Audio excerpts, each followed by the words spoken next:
If your business feels like it's running across many tabs, spreadsheets, inboxes, Slack messages, and so many other random tools, then stay tuned. This episode is for you because disconnected systems don't just slow your whole team down. They actually create really bad customer experiences. And now with AI entering the picture, those gaps become even more obvious.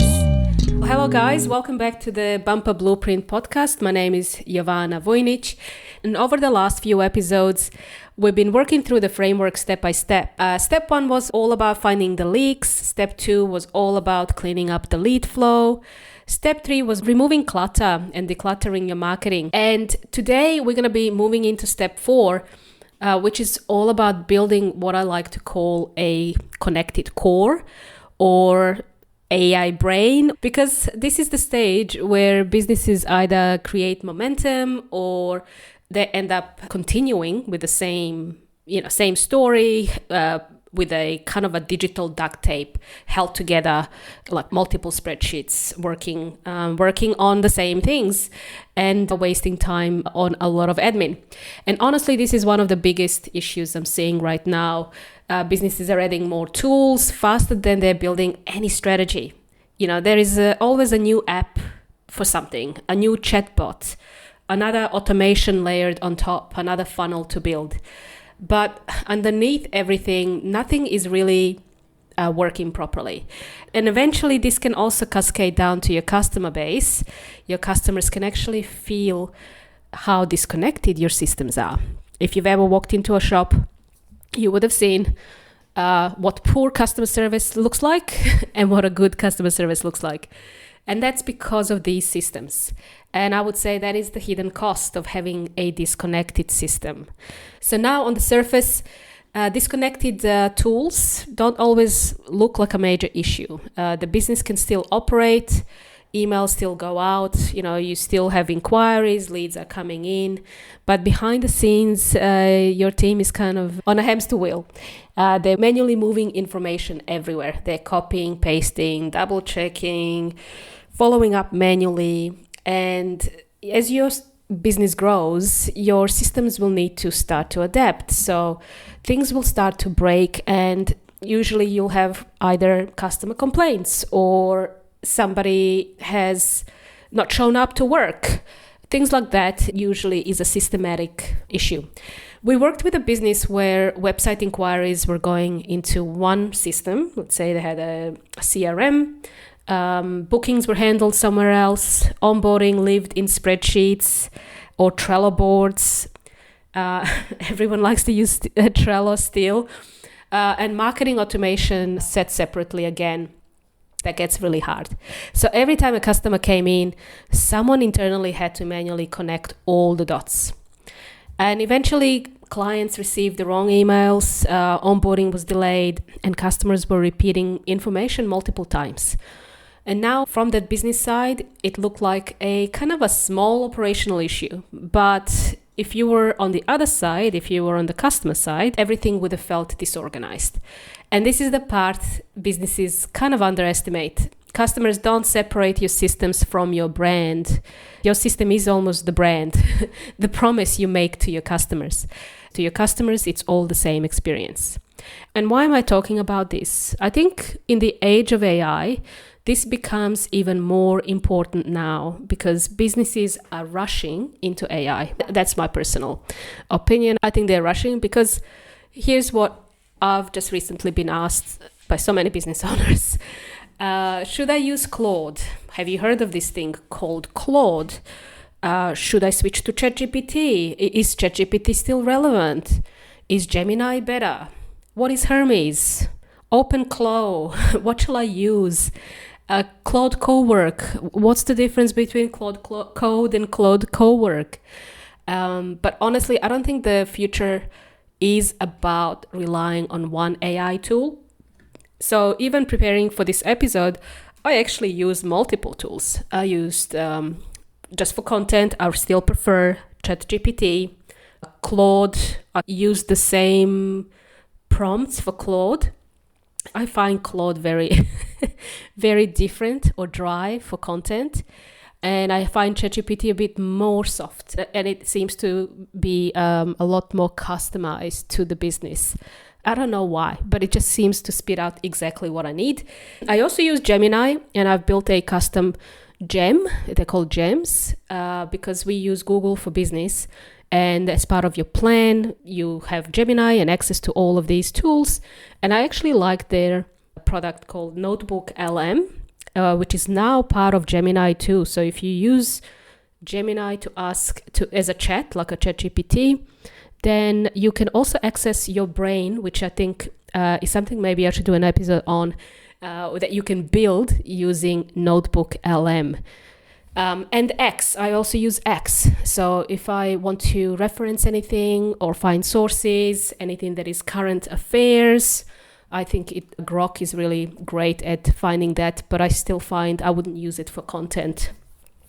So I bounce ideas across all of these platforms. So one of them is really, really good at structuring ideas, like my ChatGPT. One challenged my thinking.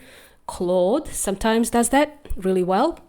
And one helped me research trends faster. So that's really good for when I use Gemini and X. And I think this is where businesses need to shift their mindset. AI is not just one magic tool anymore. It's becoming an ecosystem for your business. The businesses that do this well won't just use AI. They'll connect their tools, automations, like your CRMs, email marketing platforms. They will have AI agents. They'll be able to plug in their customer data and their team workflows. So everything will support everything else. And this is why having a connected system matters more than ever. I saw a post on X by Andrew Ng. And who is Andrew Ng? He is co-founder of Coursera. He's a faculty member at Stanford. He writes a lot around Google Brain. He does consulting with enterprise customers. He's a well-known personality all about AI. And he's been outspoken about relying on one type of AI tool to help you run your business. What he said in his post, and I'm just going to read this out. He says, AI agents are getting better at looking at different types of data in businesses to spot patterns and create value. This is making data silos increasingly painful. And this is why I, as in him, increasingly try to select software that lets me control my own data so I can make it available to my AI agents. Because of AI's growing capabilities, the value you can now create from connecting the dots between different pieces of data is higher than ever. For example, if an email click is logged in one vendor system and a subsequent online purchase is logged in a different one, then it is valuable to build agents that can access both of these data sources to see how they correlate to make better decisions. But unfortunately, he says many SaaS vendors try to create a data silo in their customers' business. And according to him, this is like their protection. I guess it's very hard to extract the data from some of these platforms. And I'm thinking about an accounting platform, very big one, like Xero, because they create high switching costs for businesses. If you've ever had to migrate databases, you'll find that sometimes you can't migrate your analytics data. And that's because that's how they keep you. That's their retention strategy. And so these SaaS vendors have built their business model around helping you structure the data on their platform and then holding that data. And he said one of the SaaS vendors that they've been using to store customer data actually wanted to charge them over $20,000 for an API key to get their data. This is your information, and they're going to charge you to access your data. This is a high cost, and that's because they know that a lot of people will be able to do this. I think the future will be APIs, MCPs. I think Salesforce just announced they're going to go headless, which means the user interface doesn't really matter anymore. Everything's going to be done through databases will talk to each other directly. And so that means that Data silos are becoming incredibly painful for AI agents. And that's because if they sit in multiple different systems, it becomes very scattered. AI struggles to spot patterns, and it will struggle to create incredible value for you as a business owner, because it needs this data. It needs data sources in order to create value in your business, which means controlling your own customer data and making sure your systems communicate properly is becoming a huge competitive advantage. So I do agree with Andrew and G. That is obvious. It's a pattern that I've started to notice since last year. And I think this is just going to become even more prevalent. And as I'm recording this, what did Claude just announced that they have now a small business product. So they want to make it easy for you as a business owner to have access to all of your tools very easily, so that you use Claude as your own operating system, which actually makes sense. But then again, you're centralizing all of that inside Claude. And is that a good thing? Maybe I should do an episode on that too, because I'm not sure that I want to do that personally, as in put all my data in Claude. And I think that's the kind of why there is so much competition around these platforms, OpenAI, Claude, Anthropic. All of them are competing for your data. They all need data because these AI tools they're building actually rely on fresh information, on new information, and you are the product. This is like when Facebook started. And still, it's free to use Facebook, but as part of that exchange, you are giving your data to them for free, and they are going to sell it back to you in the form of advertising. And ChatGPT started to do that, right? So I digress. Let's talk about AI agents and why they need centralized data in order to create something called context. You need context. Think about it like hiring a really smart new employee. If they have to hunt through 5 spreadsheets, disconnected CRMs, inboxes, random Slack threads, and scattered notes, they're going to make mistakes. And AI works the same way. Fragmented systems create fragmented AI. I also came across a great phrase recently, and it said, customer context graphs, which is really just a smarter way of saying, bring all your customer information together. Your emails, your conversations, your purchase history, your forms, support tickets, because the more connected the context is, the more useful AI becomes. Otherwise, it's just going to be guessing. It's going to make assumptions. It's going to feed from other sources that is not unique to you. And then you will spit out content and ideas that are actually the same as every other business. And we see that on social media all the time. And this is the part businesses really need to understand, is that AI doesn't fix your mess. If it's messy, if it's bumpy in your business, if you plug AI, it will just amplify it. So let me give you a retail example, because this is a project we just recently finished, and it also explains everything very clearly. Imagine you're running a store using something like a legacy POS, point of sale system. We used, for this project, it was Infinity POS. It was on-premise servers. Luckily, they lived in the cloud. That's good. A customer purchases something in the store. They walk in, they come into a shop, and they buy something. But that purchase data never reaches your CRM. So if you plan to do some marketing, then there is no context. Marketing doesn't have context on what this customer bought, when did they buy it, and what they might need next. If they bought a surfboard, do they need a wetsuit? Which means the customer keeps receiving generic campaigns that don't feel relevant. Now, compare that to a connected system.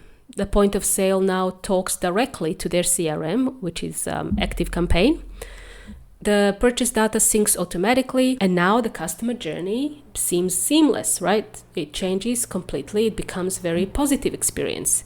So instead of generic emails, they receive very relevant and personal information like product care tips, replenishment reminders, personalized recommendations, or tailored follow-up based on actual buying behavior. And that's not just an automation, because you can do all of this with an automation. It's actually how you structure that, how you want to connect that customer experience, how you want to make your customers feel when they do business with your brand, whether that's in shop or whether that's online.